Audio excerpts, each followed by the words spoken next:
আমি যেতে চাই একটু আব্দুল তুষার আপনার কাছে। প্রশাসনের এই যে মানে পক্ষপাত করা, এদিকে বিএনপি বলছে একভাবে, এনসিপি জামাত বলছে আর একভাবে, কিন্তু প্রশাসন বলা হচ্ছে যে প্রশাসন একটি দলের দিকে ঝুঁকে পড়েছে। একটি দল বলতে এই জামায়াতের আমির ডক্টর আব্দুল্লাহ মোহাম্মদ তাহের উনি বলেছেন।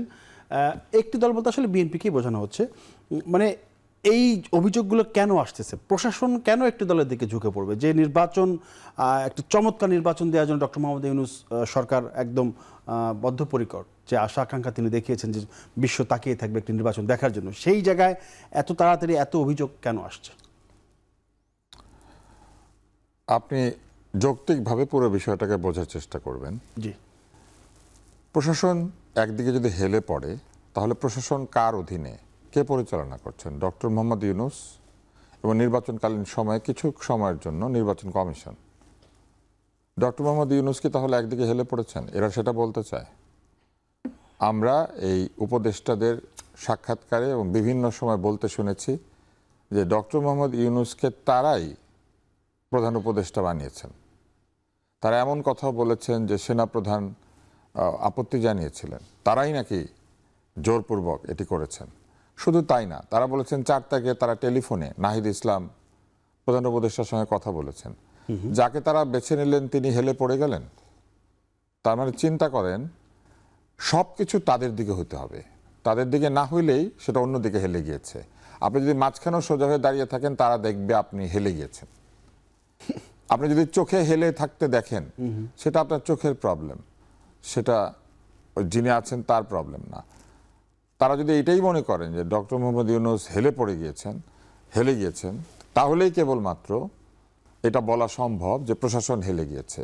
এবার আসেন প্রশাসন তো হেলে যায়নি, প্রশাসন ঢেলে গেছে। ঢেলে দেই বলে প্রশাসনকে ঢেলে সাজানো হয়েছে। আপনার নিশ্চয় মনে আছে। আচ্ছা। যাদের চাকরি বাকরি ছিল না, রিটায়ার্ড হয়েছিলেন, এমনকি 2-1 জন আছেন যারা লেজিটিমেট কারণে চাকরিচ্যুত হয়েছিলেন, এদেরকেও ফেরত আনা হয়েছে। এরা বঞ্চিত, নির্যাতিত, অবহেলিত, এইসব কথা বলে এনে তাদেরকে বসানো হয়েছে জায়গা মতো। এছাড়াও আপনার মনে আছে, এই সরকার দায়িত্ব পাওয়ার সাথে সাথে ডিসিএসপি নিয়োগ দিয়েছিল, প্রমোশন দিয়েছিল। বিশেষ করে ডিসি নিয়োগ বাণিজ্য 5 কোটি টাকার চেক। মানুষের স্মৃতি দুর্বল হতে পারে, কিন্তু ভিটামিন ডি খেলে, একটু ভালো মতো ভিটামিন খেলে, লটারির মাধ্যমে তো এসপিডিসি না, এটা তো আবার হয়েছে পরে, শুরুতে আপনার মনে আছে, এটা নিয়ে সচিবালয় রীতিমতো হইচই শুরু হয়ে গেছে। তার মানে একবার তারা ঢেলেছেন, ঢেলে সাজানোর পরে আরেকবার তারা লটারি করে ঢেলেছেন। তো 2 বার ঢেলে দেওয়ার পরে আবার ঢেলে দিতে হবে এখন। এই প্রশাসনকেও তাদের নিরপেক্ষ মনে হয় না।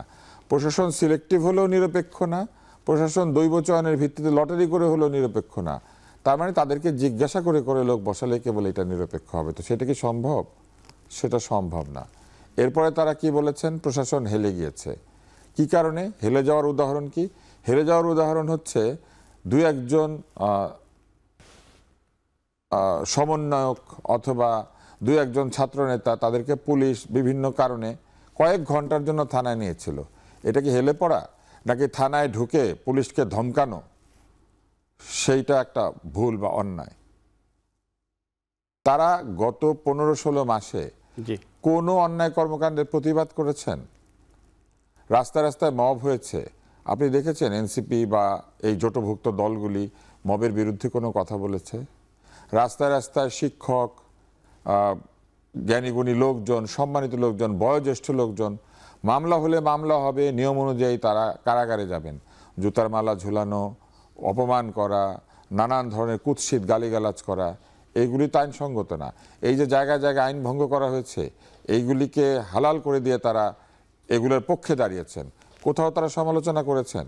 তাহলে এখন যদি তাদেরকে কেউ এরকম করে বসে, সেটাও কি একই হবে না? ঘটনাটা তো একই হবে। ওইটা অন্যায় না হলে এটা অন্যায় না, এটা অন্যায় না হলে ওইটা অন্যায় না। এখন তারা কিন্তু হঠাৎ করে তারা বলছেন যে না, নানান ধরনের তৎপরতা, এগুলি তাদের বিরুদ্ধে চলে যাচ্ছে। কেন পুলিশ তাদেরকে এরকম নিয়ে যাবে? 5 লক্ষ টাকা কেন 50 কোটি টাকা হবে? এইসব তারা জিজ্ঞেস করছেন। যার বয়স তারা 17 বছর বলেছেন। আমি একজন ডাক্তার, এক্স রে করলে বোঝা যায় কার বয়স 17 আর কার বয়স 19। রাজি হবেন এক্স রে পরীক্ষায় যেতে? বয়স পরীক্ষাতে রাজি হবেন না একদম। তারা বলবেন এইটা অন্যায়, এরকম রাজি করানো যাবে না, ভুল, এসব বলবেন। এবার আসেন, আরও তারা বলছেন প্রশাসন হেলে পড়েছে। প্রশাসন যদি হেলেই পড়ে গিয়ে থাকে, তাহলে এই যে আমরা দেখতে পাচ্ছি এনসিপি যখন নিবন্ধিত ছিল না, তখন প্রশাসনের সর্বোচ্চ ব্যক্তি এনসিপিকে সাথে নিয়ে নিউ ইয়র্কে গেলেন ডিম ঘটনা। এই যে ডিম নিতে ডিম গ্রহণ করার জন্য তাসনিম যারা এত বড় ঝুঁকি নিয়ে নিউ ইয়র্ক গেলেন, তাসনিম যারা তাদের দল ছেড়ে দিয়েছেন, কেন ছেড়ে দিয়েছেন? এটার কোনো উত্তর হয়েছে? হয় নাই। আমার তো ধারণা ওনারা হেলে পড়েছেন বলে তাসনিম যারা মাঝখানে থাকার জন্য ছেড়ে দিয়েছেন তাদের দল। এইবার আসেন আরও বলি, ওনারা বলেন যে প্রশাসন হেলে পড়েছে। প্রশাসন যদি হেলে পড়ে থাকে তাহলে এতগুলো সন্দেহজনক হলফনামা সহ এতগুলো মনোনয়নপত্র বৈধ হয়?